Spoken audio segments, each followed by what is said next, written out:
Good morning, students. Today I will further continue the 10th chapter of history. Assemblies in the Southern Kingdom. दक्षिण के राज्यों में सभाएं. The inscriptions of the Pallavas mention a number of local assemblies. पल्लवों के अभिलेखों में कई स्थानीय सभाओं की चर्चा है. These included the Sabha, which was an assembly of Brahmin landowners. इनमें से एक था ब्राह्मण भूस्वामियों का संगठन. These assembly function through subcommittees which looked after irrigation, agricultural operations, making roads, local temples, etc. तो पल्लवों के अभिलेखों में कई स्थानीय सभाओं की चर्चा है.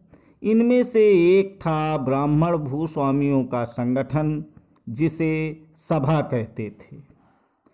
ये सभाएं उप समितियों के जरिए सिंचाई, खेतीबाड़ी से जुड़े विभिन्न काम, सड़क निर्माण, स्थानीय मंदिरों की देखरेख आदि का काम करती थी. There was a village assembly found in areas where the landowners were not Brahmins. जिन इलाकों के भूस्वामी ब्राह्मण नहीं थे,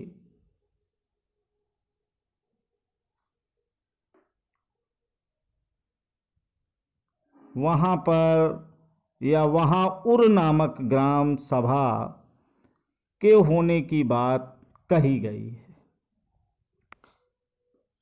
and the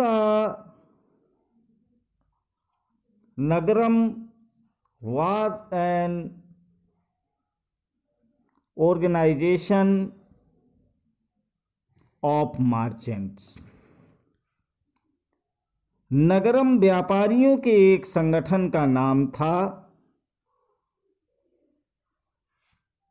It is likely that these assemblies were controlled by rich and powerful landowners and merchants. संभवतः इन सभाओं पर धनी तथा शक्तिशाली भूस्वामियों और व्यापारियों का नियंत्रण था. Many of these local assemblies continued to function for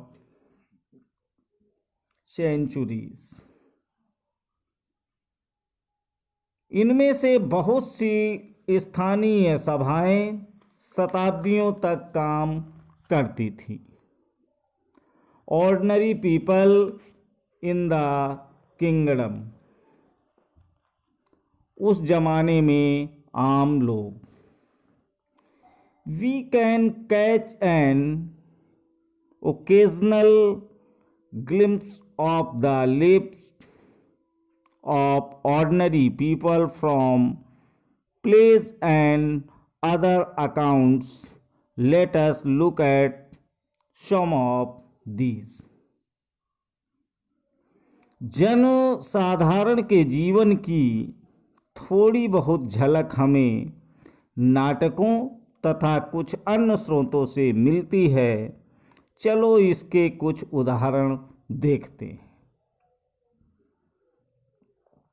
Kalidas is known for his pledge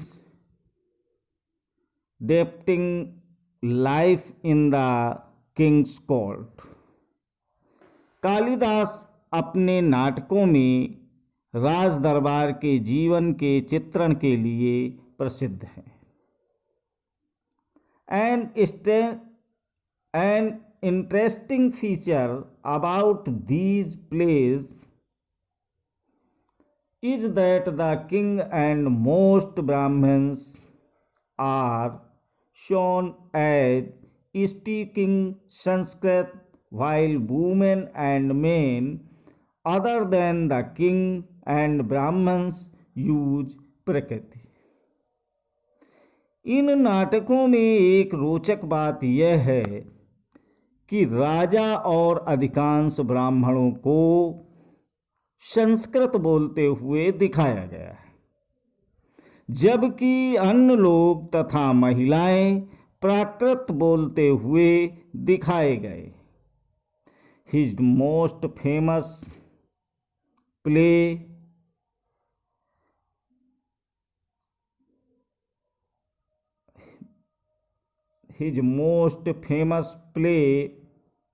Abhyan Shakuntalam is the story of the love between a king named Dushyant and a young woman named Shakuntala. उनका सबसे प्रसिद्ध नाटक अज्ञान शाकुंतलम दुष्यंत नामक एक राजा और शकुंतला नाम की एक युवती की प्रेम कहानी है। We find an interesting description of the plight of a poor fisherman in this play. इस नाटक में एक गरीब मछुआरे के साथ राज कर्मचारियों के दुर्व्यवहार की बात कही गई है। A fisherman finds a ring, एक मछुआरे को एक अंगूठी मिली।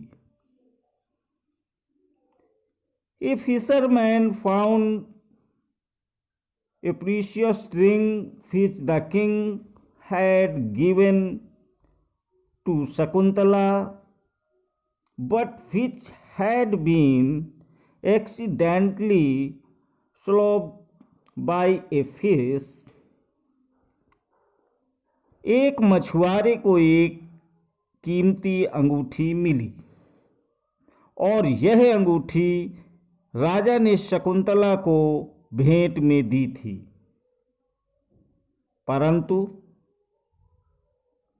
दुर्घटनावश उसे एक मछली निगल गई। When he went to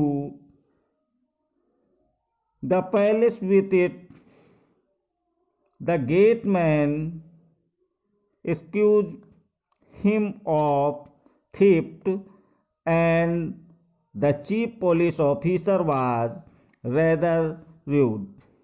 जब मछुआरा इस अंगूठी को लेकर राजमहल पहुंचा तो द्वारपाल ने उस पर चोरी का आरोप लगाया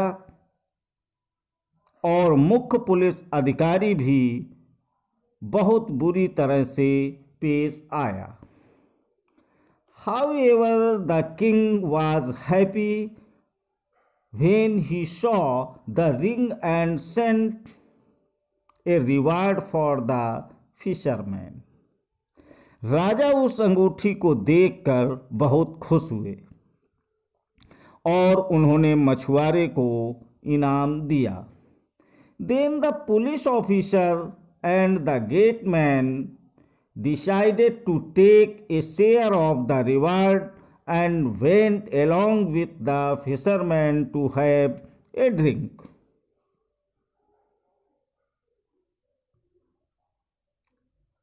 पुलिस वाला और द्वारपाल मछुआरे से इनाम का कुछ हिस्सा हड़पने के लिए उसके साथ शराब खाने चल पड़े। Do you think that if a poor man finds something and reports this to the police, he would be treated like this today? आज अगर किसी गरीब आदमी को कुछ मिलता है और वह पुलिस में खबर करता है तो क्या उसके साथ इसी तरह का बर्ताव किया जाएगा? Name a famous man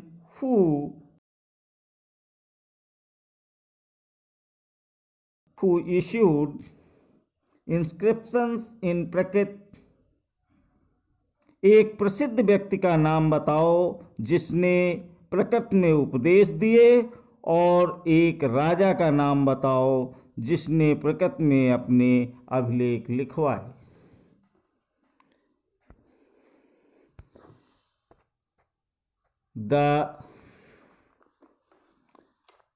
The Chinese pilgrim Faxian noticed the plight of those who were treated as untouchables by the high and mighty।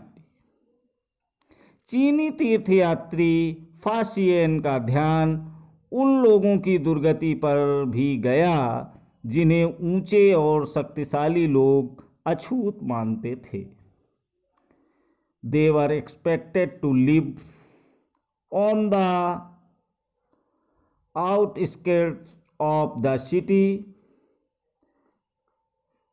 उन्हें शहर के बाहर रहना पड़ता था। He writes, if such a man enters a town or a market place, he strikes a piece of wood in order to keep himself separate। People hearing this sound know what it means and avoid touching him or brushing against him। वे लिखते हैं, अगर इन लोगों को शहर या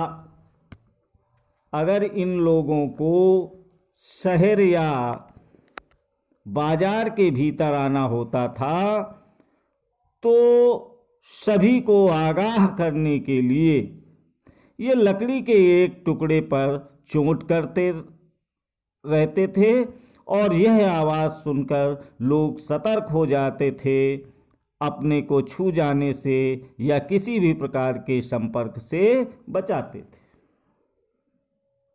And Baणभट्ट provides us with a vivid picture of the king's army on the move। एक जगह बाणभट्ट द्वारा अभियान पर निकली राजा की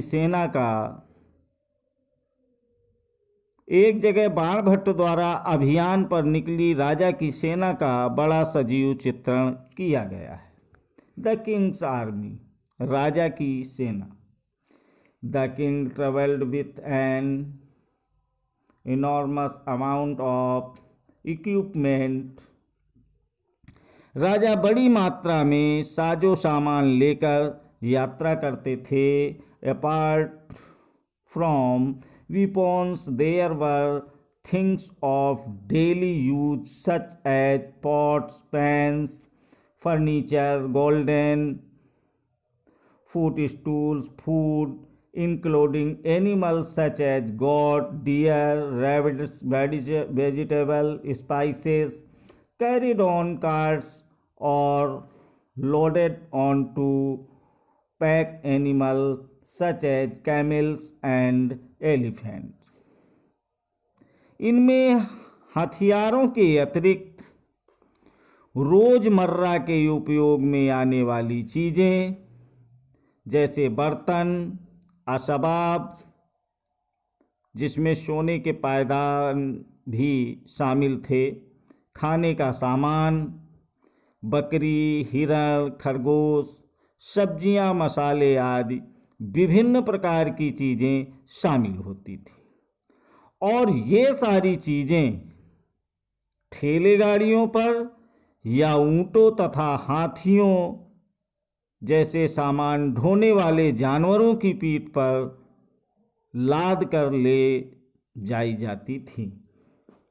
दिस ह्यूज आर्मी वाज